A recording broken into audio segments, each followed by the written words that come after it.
Nanone tubahaye ikaze mwese abantu muri kumwe natwe, njya mbona abantu badukurikira hano kuri iyi shene, ngira ngo mujya muhakura ibyishimo bitewe nuko mujya mubona umukozi w'Imana akabaha bimwe mu byo mwibazaga, mukagenda mubona ibisubizo byabyo.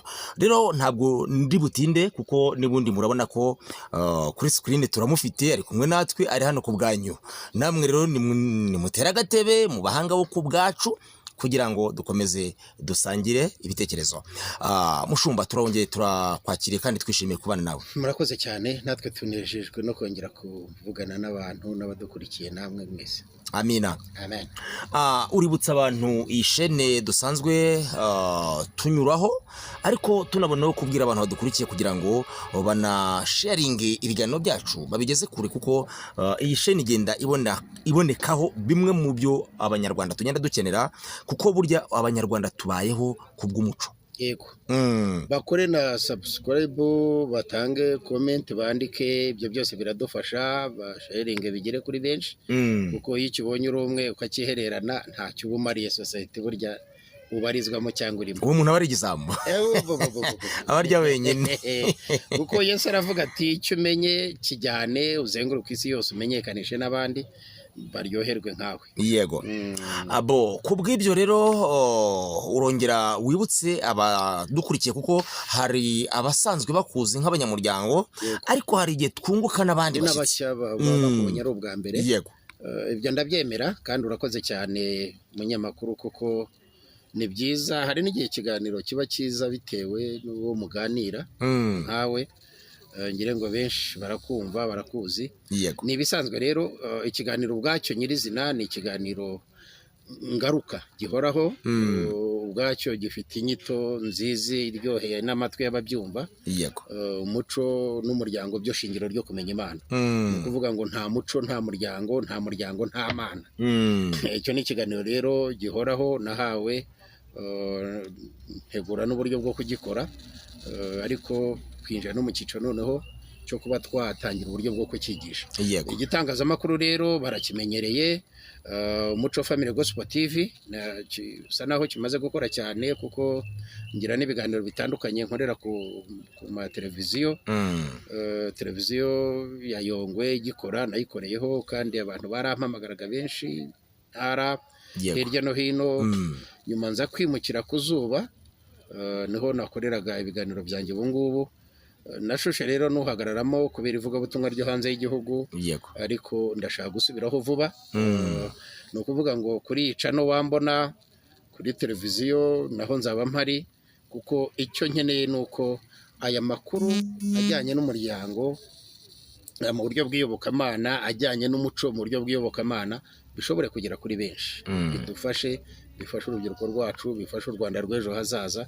Niyo mpamvu umuntu aba yatangatanze kuri ibyo bitangazamakuru, no kuri bya bindi byanyu muzantumire, ndahari nzaze tuganire. Ku badukurikiye rero bari imbere mu gihugu no hanze y'igihugu, ni uko nguko ikiganiro, ni uko twanzitse gutyo, turasenga barabimenyereye. Hari igihe ntangira nsenze, hari igihe nsenga nsoje, kuko ninjye uba uri bubaganirire, ninjye uba uzi ko nateguye ibintu ko ndibibikore. Ariko kubamenyereye ko dutangirana isengesho nta kibazo, ntago biri bubagushe. N'abamenyereye ko turisozanya nabyo ntacyo biza, ntago biri bubagushe. Byose ndi hano ku bwabo. Ndi hano ku bwabo. Nongere nsubiremo mu ryo uvuze, nibagerageze gusharinga ibi biganiro, babigeze kuri benshi mu magurupu, kuko ntago ari ibiganiro bya politiki, kandi naho byaba ibya politiki. Politiki habaho politiki nziza yo kubaka umuryango, politiki yo kubaka umuco, nayo nta kibazo gihari. Babigeze kuri benshi, bakore subscribe, bakore za comment, kuko ibitekerezo by'abantu nshuti yanjye kenshi niho dukura ibyo twongera kuganira abantu benshi. Ikiganiro cy'ubutaha cyane nko ku rubyiruko, hari igihe usanga twaganiriye tugasa nabo twabibagiwe, twagiye mu by'abakuze. Ariko uyu munsi ndi buborohereze nabo tuganireho ku rurimi bumva, kuko ngo hari ururimi rw'abatoya, ntabwo ndi burujyemo cyane. Ariko tubahaye ikaze mu kiganiro nyirizina, tubahaye ikaze kuri iki gitangazamakuru cy'Umuco Family Gospel TV, tubahaye ikaze mu bikorwa byacu bya buri munsi. Imana ibahereze umugisha. Amina. Reka tubasengere hanyuma tuninjire nyirizina ngira ngo nta mpamvu yo gukerererwa, tugendane n'igihe. Amina. Dushimye umuremyi w'ijuru n'isi, kano kanya duciye bugufi imbere y'aba bantu badukurikiye n'imbere yawe Mana, ndetse tuguhaye icyubahiro cyane kuko bo wabarinze ku mpande zitandukanye hirya no hino mu bihugu barimo, mu mirimo barimo. Ikuzo n'icyubahiro bigusubizwe kuko wabikoze. Wakoze kuko nanjye wandinze n'umuvandimwe turi kumwe tutegura ibi biganiro kugira ngo tubigeze kuri benshi, twigisha abantu bawe. Wakoze kuko waturinze, izina ryawe rihimbazwe. Amina. Uri umuremyi w'ijuru n'isi, waraturemye kandi uratwishimiye, uranadukunda. Ni nayo mpamvu ugenda uhagurutsa abantu bamwe na bamwe batandukanye nkanjye James, ukampagurukana muri iki cyiciro cyo kwigisha abantu imibanire, kubahana, kumvikana, kuri mu muryango utuje uri hamwe. Nyagasani, ibyo ndabigushimira. Ni impano ikomeye, ariko nshimira yuko yaturutse kuri wowe, kuri nge ni nawe bimbashisha. Rero ngaho nubyigishe mu bantu bawe, nubyigishe mu badukurikiye, nubyigishe mu bazatwumva ejo cyangwa ejo bundi. Iki ni ikiganiro kiba kigiye ku gitangazamakuru kitazashira. N'umuco mwiza wo kubika amakuru mazima yazafasha n'abazaza ejo bazaba bariho bakiri batoya n'abatari babaho. Nuko rero ubaka uburyo bwiza bw'imyumvire y'abantu badukurikiye kugira ngo bashobore gukuramo iby'ingenzi byabafasha kandi byabagirira umumaro. Urakoze, turasenze kandi turizeye, tubyambaje ku gasi Kristo umwami wacu. Amen. Amen. Murakoze rero, ntabwo ndi bukomeze kurushya umunyamakuru. Wakoze kunyakira, nanjye nakiriye abadukurikiye. Reka tuganire nyirizina. Nifuje ko uyu munsi nari mbabwiyeho ko turi buganire dusa naho dushyira mu rurimi rworoheye urubyiruko, abantu bashobora kumva, ariko tutanakuyemo ko ndi bwibande cyane ku cyo ngamije gukora uno munsi wa none, cyangwa se mbahishiye. Tumaze igihe tuganira ku kintu bita poroje ndimo gukora ishobora korohereza uburyo bwo kwigisha izi nyigisho abantu benshi. Urabona, kwigisha kujya ku gitangazamakuru gutya, sinyobeye ko ndimo kwigisha abantu benshi, sinyobeye ko ndimo gufasha abantu benshi. Ariko iyo twamaze kubaka ahantu, tuvuge office, tuvuge ahantu h'imyidagaduro, ahantu abantu baza, ahantu hayoborwa abantu ku buryo bworoshye, kiba ikindi kitangazamakuru cyihutisha bene ibi ngibi. Ni muri ubwo buryo rero nashakaga kugira ngo tuganire kuri uyu mushinga gato, hanyuma nze kwinjira gatoya ku rubyiruko, ku bakiri batoya, bishobora kubafasha. Hano mfite ibibazo bitatu, cyangwa se icyo twakwita nk'ibyigisho bitatu. Ntabwo ndi bubijyemo byose kuko ndabanza gusobanura gato kuri uyu mushinga. Dufite umushinga wo gukora centre, ikigo cy'umuco n'umuryango, ikigo cyigishirizwa cy'ihuriro ry'abato n'abakuru. Ngira ngo wenda nibwo byakumvikana kuko izi ndimi z'amahanga nazo zigenda zimira ururimi rwacu. Ikigo cyigishirizwamo abato n'abakuru. Ubwo ni ukuvuga ngo umuntu mukuru ntiyigishwa, arahugurwa, agirwa inama, ariko abatoya bo barigishwa ku buryo bw'inyandiko, barigishwa ku buryo bw'icyitegererezo, barigishwa ku buryo bw'ubujyanama, barigishwa ku buryo bw'amabwiriza n'amategeko, kuko bo baba bagitegekwa. Yewe rimwe na rimwe hari n'igihe banacyahwa, kandi bikaza mu buryo bw'inyigisho. Ni muri ubwo buryo rero mu guhabwa uyu muhamagaro wo gukunda imiryango, kwigisha imiryango, imibanire n'ibiki, harimo no gutekereza, kuko iyo twiga, iyo dufata amahugurwa, iyo tujya gukarishya ubumenyi, iyo twiyongeraho ku bumenyi, tuba tugamije ko hari n'abo dushobora gufasha birenze uko twari dusanzwe tubafasha. Ngira ngo niyo mpamvu habaho amahugurwa, habaho urugendo shuri, hariho kunoza ibyo usanzwe ukora. Ni muri ubwo buryo rero twatekereje ko dushobora gukora ku kigo twita center, kubaka center, ikagira headquarter, ikagira icyicaro, ariko ikagira n'amashami hirya no hino mu turere, kuko ntabwo tuzabwira umuntu uturutse Rusizi ngo azi Kayonza yigishwe ku mibanire mbere y'uko ajya gukora urugo, cyangwa se ajya gushinga urugo, kubaka, gushyingirwa cyangwa se kurongora. Uwo muntu waba umuvunnye. Muri bije afite y'ubukwe, ukumwongereramo no kujya kwitoza cyangwa se gufata amahugurwa y'uko azayobora urugo rwe kugira ngo rumubere urugo rwiza rumuryoheye, byamusaba bageti yindi iremereye. Ni muri ubwo buryo rero duteganya muri iyi poroje kugira icyo cyicaro gikuru cy'iki kigo kikaba Kayonza, n'ubu naho dusanzwe dukora imirimo yacu ya buri munsi y'ivugabutumwa, noneho tukagira n'amashami mato atangana nka cya kindi aricyo twakwita subcenter mu turere byibuza twagennye ko twatangirana n'uturere 10, ubwo byanze bikunze hazavamo uturere twakure, ku buryo umuntu avuga ati njyewe ndumva namaze kugira igitekerezo cyo gukundana na runaka, kuba twatera intambwe yo kurushinga tukubaka umuryango. Uyu muntu akabanza agaherwa ku cyo bita intambwe. Ese wiyumvamo gute kugeze igihe cyo gushaka, cyo kubaka? Ese intego ikujyanye ku kubaka ni iyihe?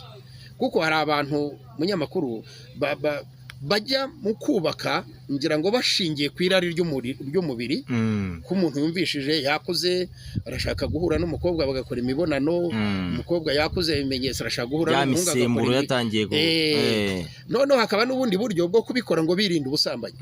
Akavuga ati kugira ngo njye kwa runaka ejo njye kwa runaka, ibyiza kuki ntashaka uwanjye, cyane cyane nkatwe abimyemerere avuga ati kugira ngo sambane reka ndongore. Ariko uyu muntu arongoye atazi impamvu arongoye, kuko nagira ikibazo hazabamo kwicuza kuvuga ngo n'ubundi nabigize ubundi nasiganwaga n'iki. Iyo nasiganwaga n'iki rero ayiteguzwa mbere. Nicyo iki kigo kigamije, ni ukwiteguzwa mbere. Hari imyaka y'ubukure igenwa n'itegeko, hakaba n'imyaka y'ubukure igenwa n'umubiri kamere yacu, kuko hari umuntu ugera mu myaka 30 akiyumvamo ubwana, atariyumvamo inshingano. Hari kera ababyeyi bacu bajyaga bashaka bafite imyaka 17, ariko agahita afata inshingano, akayobora urugo, akayobora umugabo n'abana mu rugo, akayobora amatungo, akayobora buri kintu cyose cyo muri urwo rugo, ari umwana mutoya. So rero hariho uwo muganira ugasanga muri we yamaze kwitegura kwakira inshingano z'ibyo agiye kujyamo, noneho ugatangira kumutegura ibyo agiye kujyamo, challenges ibyo ashobora guhura nabyo, n'uburyo yabihanduringa, n'uburyo yabicamo, n'uburyo yabitsinda, n'uburyo yabyirengagiza se, kuko mu rushako mu mibanire habamo icyo bita kwirengagiza kenshi na kenshi.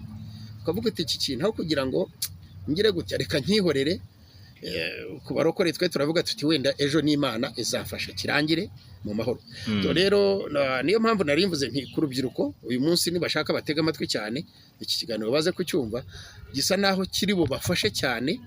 Hari ukubashishikariza kuzayoboka izi centers tugiye kubaka na sub centers zaba ziri mu turere dutandukanye nk'uko duteganya 10. Bishobora kubera icyarimwe, bishobora kuba buhoro buhoro, kuko uyu uracyari umushinga, wenda ntago ushobora kuba ubuze kugera ku kigero runaka hejuru ya 50%, kuko hari ibikorwa twakoraga biri hanze y'uyu mushinga tutarakora uyu mushinga. Tubona ko bibaye byiza twabikora noneho tubyubakiye iki ni nka address.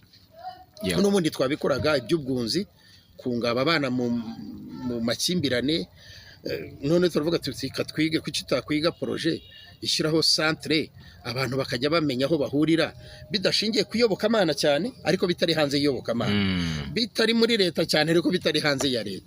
Kuko iyi projet ukurikije uko uyu mushinga wizwe, twahisemo ibigo runaka tuzakorana nabyo cyane. Ntago of course iki bivuga gutyo uhita wumva Minisiteri y'Umuryango n'Uburinganire, ukajya kumva Minisiteri y'Ubumwe bw'Abanyarwanda, ntago yaburamo, kuko ibi byose bigamije neza y'Abanyarwanda. Mu Kinyarwanda bavuga ngo neza ya rubanda, kuko no hanze y'Abanyarwanda naho birabafasha. Rero iyo bakoresheje rubanda, n'utari umunyarwanda yiyumvamo, n'uri hanze y'u Rwanda yiyumvamo. Ukajya kumva harimo nk'ikigo cya RGB gifite inshingano nyinshi, imiyoborere myiza, urwego rw'amadini n'amatorero cyangwa se iyobokamana, aribyo bitse imiryango ishingiye ku myemerere, rufite by'amashyaka n'ibindi byose. Ntago ngiye mu nshingano zabo ni byinshi, ariko narwo tuzarukenera gukora, kuko ni igikorwa kizakorerwa mu matorero atandukanye. Ntabwo itorero ryacu ari ryo rizaba rikora iki gikorwa, twe ni igitekerezo, ni implementation ishobora kubaho ku bwacu no ku bwabo bose navuze. Yewe na Minisiteri y'Urubyiruko urumva ntago izaburamo, kuko hazaba harimo imyidagaduro, cyane cyane tugira inyigisho kujya kwigisha urubyiruko twabanje kubacisha mu buryo bw'imikino.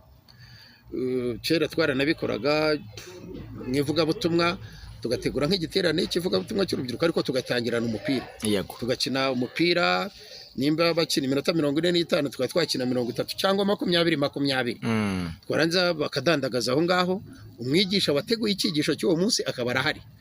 So kwa kwiruhutsa, kwa kumanura ibyunzwe bivaho, ijambo umuntu akaryumva bakiri fresh mu mutwe we burya. So tukabona nabyo ni byiza, niyo mpamvu muri projet harimo n'ibibuga by'imyidagaduro, hari kwigisha imbyino za kinyarwanda, ariko tugamije gusobanura impamvu y'izi mbyino. Ntabwo ari imbyino gusa ngo ubyine widagadure ugende, kuko no muri za boîte barabyina, ariko ejo ugasanga ni wa wundi uko yagiyeyo niko yatashye. Twe rero ntabwo ari uko, ntabwo uzajya uza ngo ugende uko waje, kuko tuzabafasha cyane. Aho rero iyo ugeze aho wumvamo ni na Minisiteri y'Ubutabera cyane cyane, kuko muri ino minsi ariko numvishe haragiye habamo inshingano zimwe, ibigo bimwe cyangwa se minisiteri zimwe kugabanyirizwa inshingano kubera izindi minisiteri zivuka, wenda nk'ishami ry'ubwunzi rikava mu butabera rikajya mu bumwe bw'abanyarwanda. Kuko iki kintu twakizeho, kuko mu by'ukuri urwego rw'abunzi rwashyizweho, intego yari nziza cyane, byari ukunga abakosejanyije, none bigeze hagati rugenda rwiyubaka muri sisiteme y'ubutabera. Noneho ku buryo bigera ahantu njyewe nawe tuje ngo batwunge, wenda narakugurije ntiwanyishyurira ku gihe, ugamije se kunyambura, simbizi kiri muri wowe. None mu rwego rwo kuduhuza, aho kugira ngo uze wishyizemo ko uri buce bugufi ukasaba imbabazi ugasaba n'igihe, ahubwo ukaza winjiye muri mekanizme defense, kwidefandaho, urumva, kuko ni ubutabera, urumva bari bugufatira igihano n'ibindi. None bigatuma ukuri kwagombye gufasha aba bantu babahuje gukemura ikibazo usa naho mwe mwaguhishe. Noneho tubitekerezaho, turavuga tuti mu gipasiteri umuntu araza akiranguza, akakwirangurizamo, kuko umuntu utinyuka kubwira ngo Imana imbabarire nasambanye na runaka, cyangwa narasambanye gusa, kabone nubwo atavuga izina ry'umuntu. Narasambanye, naguye mu cyaha cy'ubusambanyi, Imana imbabarire, naguye mu cyaha cyo kugambanira umuntu. Hari ibyaha biba bikomeye, hari n'icyo akubwira ukishisha, Imana imbabarire nishe umuntu. Umuntu akibikubwira gutyo, uretse ko Imana iduhereza ubundi bwenge nk'abapasiteri bwo kujera ibibazo, uretse ubuhanga Imana ihitiremo umupasiteri. Benshi batwita abahanga, ariko si uko tuba twarabivukanye. Uretse ko niyitoranya wa mugani toranya n'umuhanga, cyangwa se twareba bya byanditswe ngo ifata umutwe ikavugira uko ishaka kugira ngo ayivugire, mu rwego rwo gusebya biyita abahanga. Ariko burya nta muhanga kurusha umupasiteri ushobora gukereya igisubizo cy'ikibazo nawe atari afitiye igisubizo nyirizina, Imana ikamuhereza ubwo bwenge.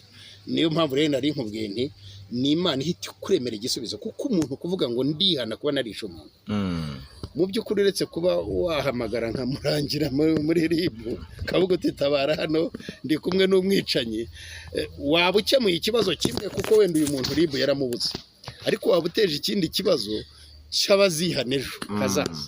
So rero tubihagararamo, kuko na murangira uwo yamutanze bagafatwa akajya kubazwa ibyo abazwa. Hari igihe bagize amahirwe cya kindi bakoresha cyo kuvuga ngo kwemera icyaha no kugisabira imbabazi agabanyirizwa igihano.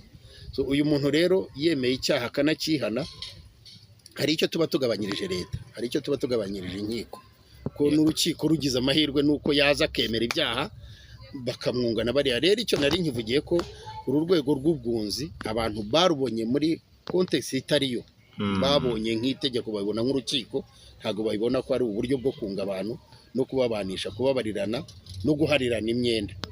Icyo rero tukivuga muri ubwo buryo, ndavuga nti reka nacyo tugishyiremo, tegura inyigisho z'uburyo dushobora kunga biciye mu gipasiteri.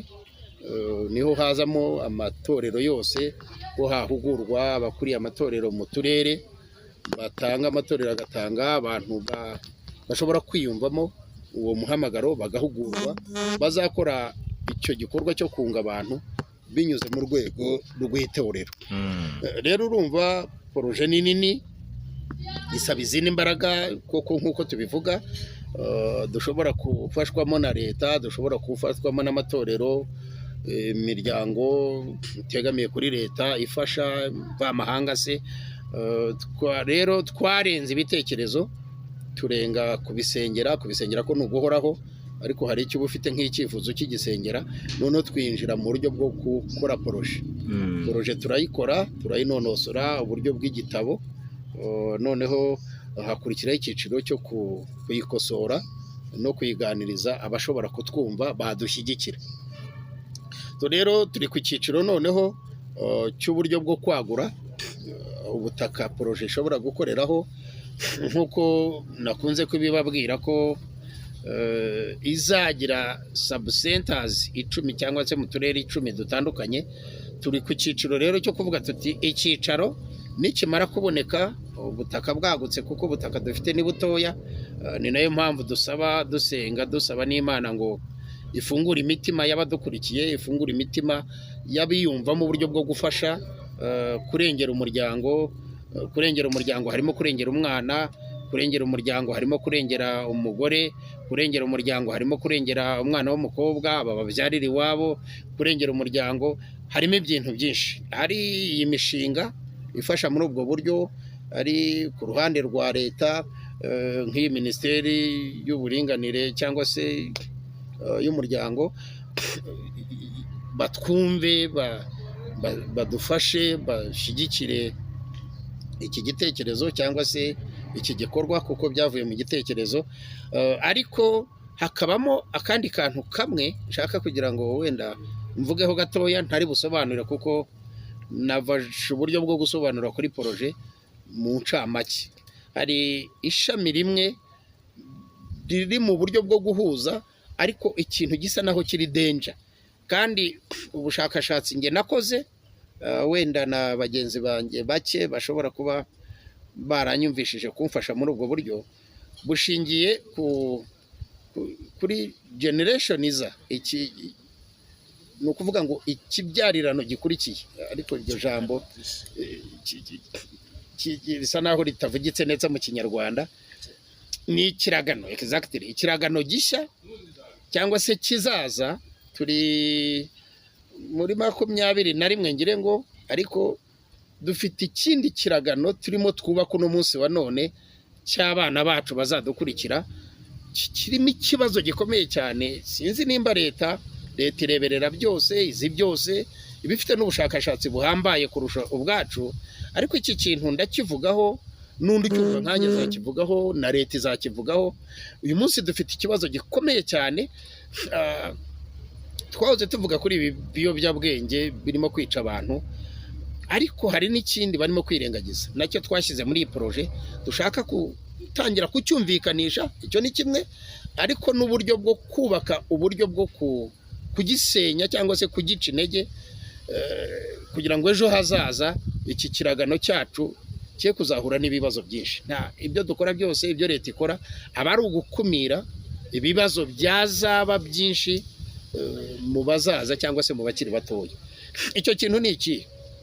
Uyu munsi dufite abana babiri muri iki kiragano kimwe. Hari umwana ufite se na nyina, wakira impanuro z'aba babyeyi, urerwa n'aba babyeyi, wo nk'amashereka y'aba babyeyi. Amashereka simvuga y'ababyeyi bonkesha abana gusa, ni umuco, imiterere y'umuntu, imivugire y'umuntu, kuko nasobanuye ko kwiga cyangwa se kwigisha twigisha hari no kugira icyitegererezo, nabyo ubwabyo no kwigisha. Noneho hakaba undi mwana, urumva byanze bikunze buri mwana wese cyangwa se buri uvuka wese avuka ku bantu babiri, ni umugore n'umugabo baba bahuye hakavamo umwana. Ariko uyu mwana yabaho ugasanga abuze umubyeyi umwe cyangwa se abuze ababyeyi bose. Mu by'ukuri banariho, hari abapfuye victim, abo barafashwa, bafite uko leta bitaho, imfubyi z'ababyeyi baguye mu rugamba, baguye se mu nganda runaka mu kazi. Ariko hari aba noneho abatara imfubyi kandi ntibabe n'abana barerwa n'ababyeyi.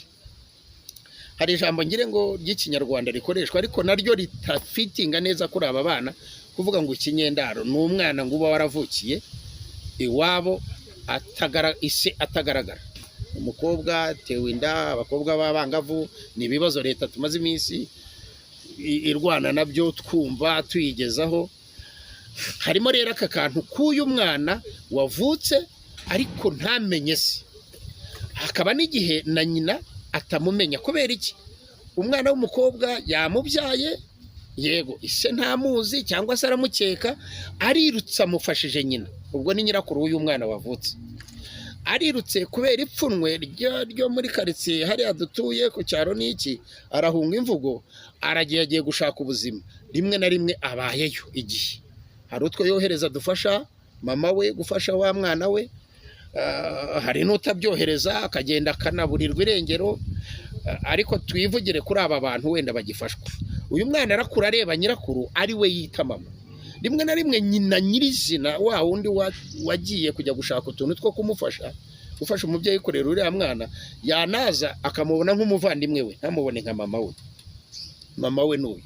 Uyu mwana rero akuriye muri ubwo buzima, rimwe na rimwe barabimuhisha rwose, akuza azi ko nyina uriya nyirakuru wabona niwe nyina, ariko si ko kuri. Noneho aba babyeyi sinzi nimba ari imyumvire wenda yahariya mu cyaro baba bagifite imyumvire isa naho idateye imbere cyane, ntibamubwize ukuri ngo bamwigishe kumva yuko mama we ari bunaka, niwe mwohereza akenda n'iki, papa we wenda ntiyabonetse, nibura ngo umwana akure yiyakira. Ahubwo noneho uyu mwana akazatangira kubyakira ku cyiciro runaka yageze mu bana bagenzi be. Urugero wenda icyo twashingiyeho cyane ku kijyanye n'ubushakashatsi cyane byibanze muri sogonderi. Primaire hari igihe umwana aba agitaha mu rugo, utubazo rimwe na rimwe yahashye hariya, nyirakuru cyangwa se sekuru akaba yamufasha kumusobanurira, akamuhisha, ariko akagira uko amufasha kumwumvisha. N'iki kinyoma cyo mu babyeyi kizavemo.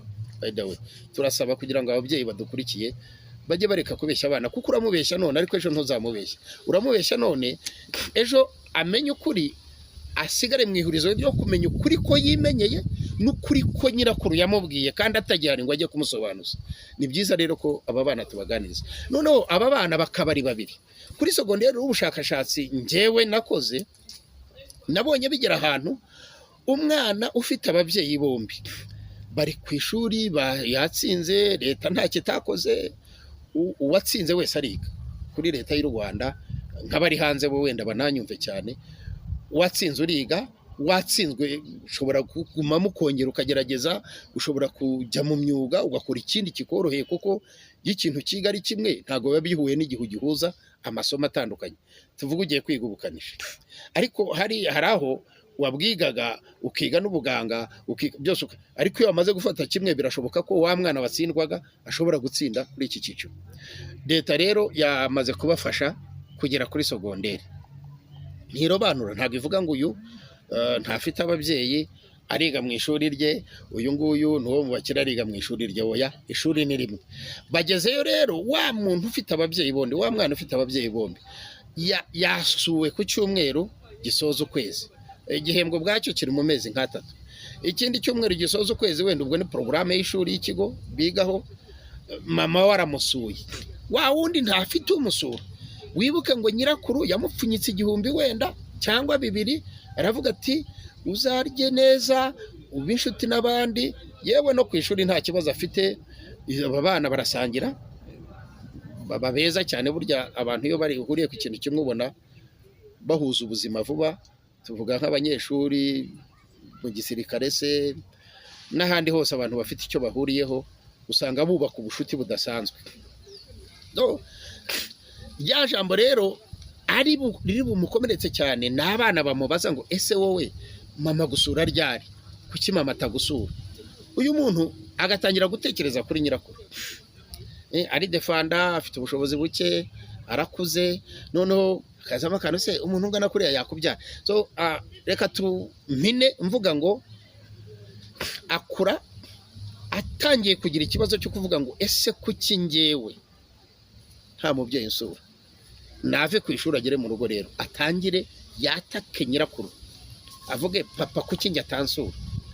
Noneho batangire kujya mu ihurizo ry'aba bantu, ry'aba babyeyi bareraga uyu mwana, kubwiza umwana ukuri ko ntasa afite, biragoranye kuko ari bumubaze nyine, ntibari bubeshye ngo yarapfuye ngo bamufushe.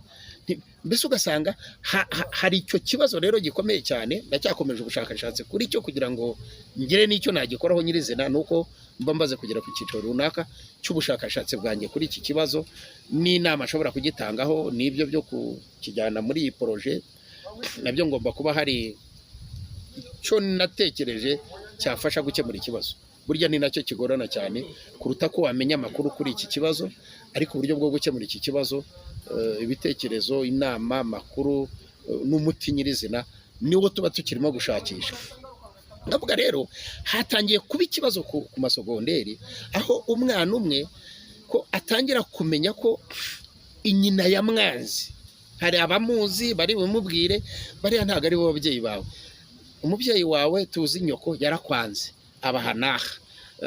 Bashiki bacu rero bagenda bakubaka ubundi buzima bw'itangazamakuru, kujya kuri social media, kwiyandarika n'ibindi, bakigira bambura busa n'iki, bagatangira kumuha ayo makuru ya nyina n'ibiki. So harimo rero ibibazo bibiri. Hari ikibazo cy'umwana ukurana umutima mubi wo kutishima, ubwigunge, ubwihebe. Hakaba n'ikindi kibazo cy'umwana ukura yanga ba bandi bitwa ko bo bitaweho.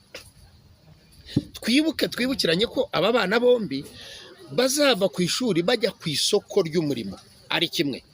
Noneho reka tugereyo, Imana iblessing itanga umugisha mu buryo bwayishatse. Wa mwana udafite ababyeyi, ufite ipfunwe cyangwa se ufite umujinya n'uburakari, yize neza, yatsinze neza, cyangwa bagiye mu kizami, njya mbona kenshi ikizami kidatsindwa n'ubuhanga, gitsindwa ngire ngo no kwitegura. Yatsinze ikizami, urugero natsinze ikizami, ngewe ndi kuri ya kote y'aba bana bafite icyo kibazo runaka, yatsinzwe ikizami cyangwa se yagitsinze, ari mu kazi, ngewe ngiye kumuyobora ku ishuri. Nari mfite ipfunwe cyangwa se twarabangamiranaga cyane, bambyina ku mubyimba ko nta mama wanjye ari indayi, cyangwa se igira gutya, cyangwa yanyanze, yantaye, narezwe na nyogokuru, hariya atari iwanyu, urumva, ntugira so, ntukinyana, n'ayandi mazina nk'ayo ngayo. Uyu muntu uragira ngo azayobora ate wa wundi? Ni ukuvuga ngo ibi bimugize nadashobora kubikizwa ngo avurwe akiri umwana, akiri kwa nyirakuru na sekuru, nyirakuru bamubwize ukuri, bamwigishe, bamutoze yuko uko byamera kose, nimba adafite na se cyangwa na nyina, ari umwana nk'abandi, afite urukundo, Imana ikuze ibitekerezo. So ni ibyo ngibyo ako kote nako tuzagatekerezaho, kari mucyo tuzibandaho mu bushakashatsi, kandi ubona ko kari danger nubwo leta itarakarebaho cyane.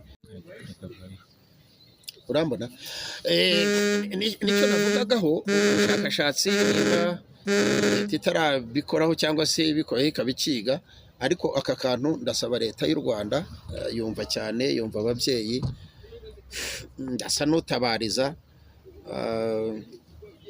aba bana bari muri iki cyiciro, kuko hazabaho ubuyobozi bubi, hazabaho ibihano bishingiye ku kwihorera cyangwa se ku kwihimura. Ne kuvuga kwihorera ni irindi jambo, mu mbabarire, Kinyarwanda utitonze uvuga iryo utateguye. Aba bana bitabweho ku buryo bwihariye. Hari uburyo bwo kwita ku bana b'imfubyi, kubafasha kubona buri kintu no kubigisha, kuko uyu muntu ujya kumwigisha yamaze kumenya ko ari imfubyi, araba nk'umubyeyi nyirizina, amwigisha icyo umubyeyi akaba yamwigisha. Ariko aba bana kandi nibo barimo kuba benshi. Nari mvuze ngo leta nta kwitagira kugira ngo ibiteho, yavutse saba, leta yamwakiriye, iranatanga byose kugira ngo abeho. Hari n'ababa bafite n'uwo mubyeyi umwe, mama we akenshi niwe ukunze kuba hari iserabuze, umubyeyi mu buryo budasobanutse, nyine yafashwe ku ngufu se, ntazi n'uwamuteye iyo nda, muri 3-4 yahuye nabo, hari n'uwayegekaho atari nawe. Ngira ngo igihugu cy'Ubugande ejo bundi niho twabonye imibare iba miremire cyane y'abatinyutse kujya gupimisha abana barera, ugasanga mu bana 5 nta n'umwe urimo, bishingiye kuri DNA, uburyo bwo gupima amaraso. Ibyo mu Rwanda naho birakorwa, ariko muri wa muco wacu turacyabyirinze kuko nacyo kiri mu bisenya umuryango. Ntago nashishikariza abantu kutajya gupimisha, kudakenera amakuru. Buri wese agira imyumvire ye, ntabwo imyumvire yanjye ariyo yawe, ariko nacyo kiri mu birimo gusenya umuryango n'umunsi wa none, ko utekereza ukabona wa wundi wakumvaga cyangwa sore uwo ushobora kubyegeka akakumva ariko nyirizina atari umwana, atari n'uwo. Aba bana rero leta igira ukuntu ibitekerezaho muri kwa kubafasha guhereza ababyeyi babo ibibatunga bibafasha, kuko hari udufaranga bagenerwa. Urumva yabyaye imburagihe, se yabyaye mu buryo butari buteganyijwe n'ibindi nk'ibyo, biyoga byabayobyaga se. Hari n'ababikora babiteguye, ariko wareba icyiciro arimo ukabishyiramo muri cya cyiciro nyine cy'ababyaye batabiteguye. Abo bana barimo kuvuka muri ubwo buryo rero, turimo kuvuga generation itaha bishobora kuzagira abantu bashyamiranye nka bya bindi bya Abeli na Gahini. Abeli na Gahini ni inkuru iri muri Bibiliya, tubona ko bari abavandimwe, ariko umwe akura afite umuco wo kubaha no guteza imbere ibye no kubikunda akabyitaho, undi avuka asa n'uwigize igihaze ndetse atanitaye no ku nshingano n'ibyo ababyeyi bamuhaye ntabyumve. Uwo nawe niwe bitaga Abeli, barashyamirana kugera aho umwe yishe undi. Rero ko tuzakaganira zakanoza, kuko kubivuga n'inkuru yanditse undi ashobora kubisoma akabyumva byarenga uko njye nabivuga, ariko twabiganiyeho nabyo tubona ko twatangirana nabyo nonaha. Tugasaba na leta n'abandi bose bashobora kumva iki ko twatangira kubungabunga, cyane cyane duhereye ku babyeyi basigarana uyu mwana bamurera umunsi ku munsi, kutamuhisha amakuru, kuko hari amakuru adafite icyo atwara umwana wamuhereza, azamufasha ejo, azamufasha gusubiza abamwise ya mazina cyangwa se bya bindi byose. Ako nako kari muri iyi poroje. Nsaba rero abanyumva n'abankurikiye mu gihugu imbere, hanze y'igihugu, urumva turi ku cyiciro noneho cyo gutangira gukora implementation, kandi implementation iteka ishyirwa mu bikorwa risaba ubushobozi. Ubwo twagiye ku cyiciro cy'ubushobozi.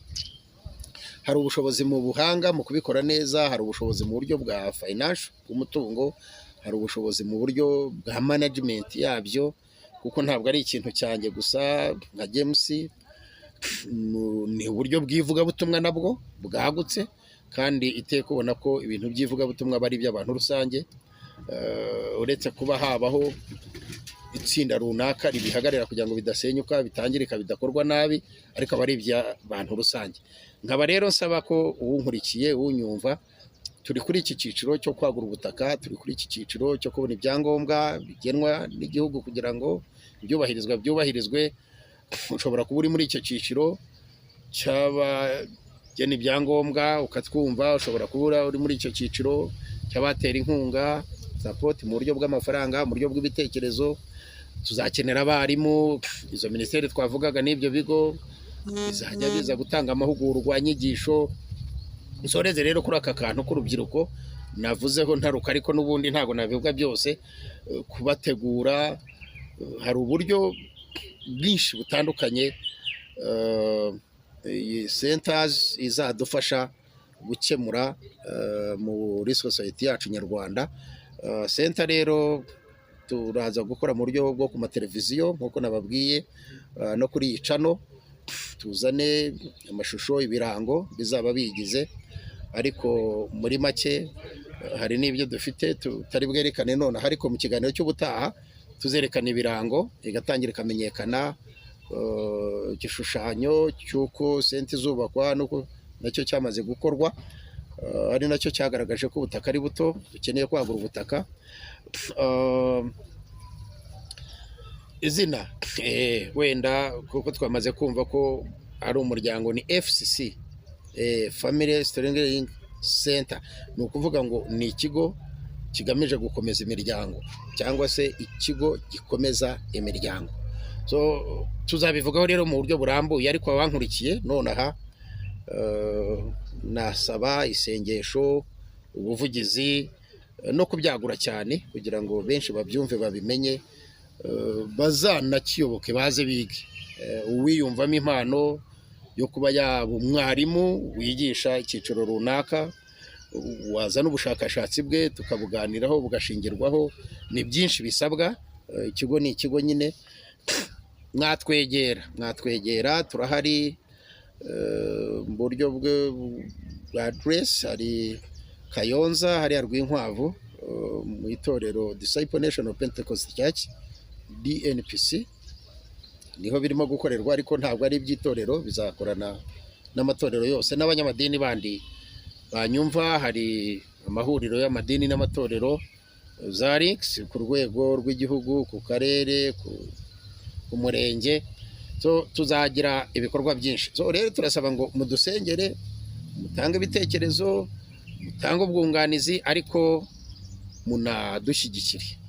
Financial ntabwo ari amafaranga makeya gukora icyo gikorwa, ariko n'umuntu umwe yakora. Sinzi umunyamakuru twaze tuvugana avuga ati miliyoni 200, ati n'umuntu umwe yazitanga. Ibyo ni ibisanzwe n'umunyarwanda, bitari ngombwa n'umunyamahanga, bitari ngombwa abo b'uruhu rwera.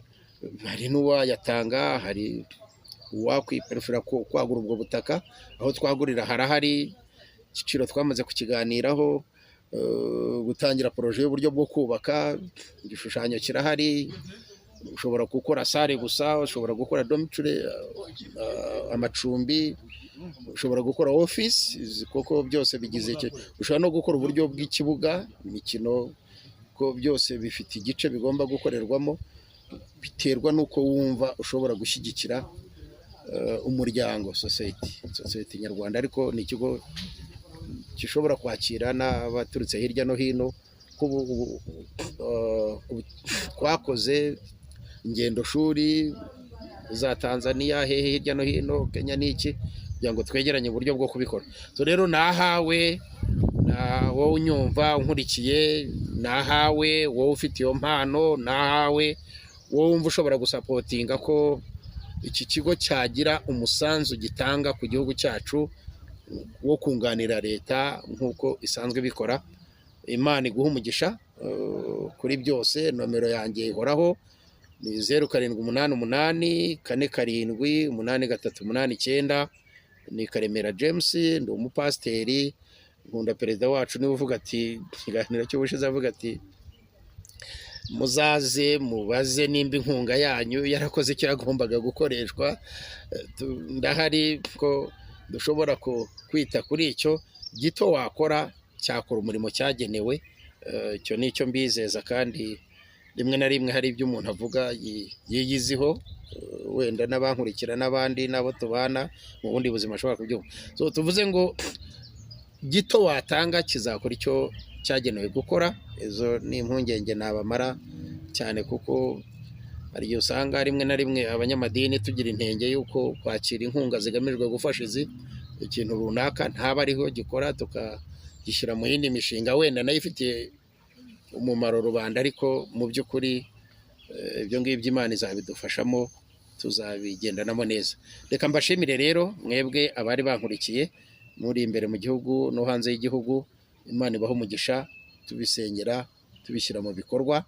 Naho ubutaha tugaragaza noneho ibikorwa nyirizina naho tugeze dutegura iyi poroje. Imana ibahereze umugisha cyane. Shalom, shalom, shalom. Amen.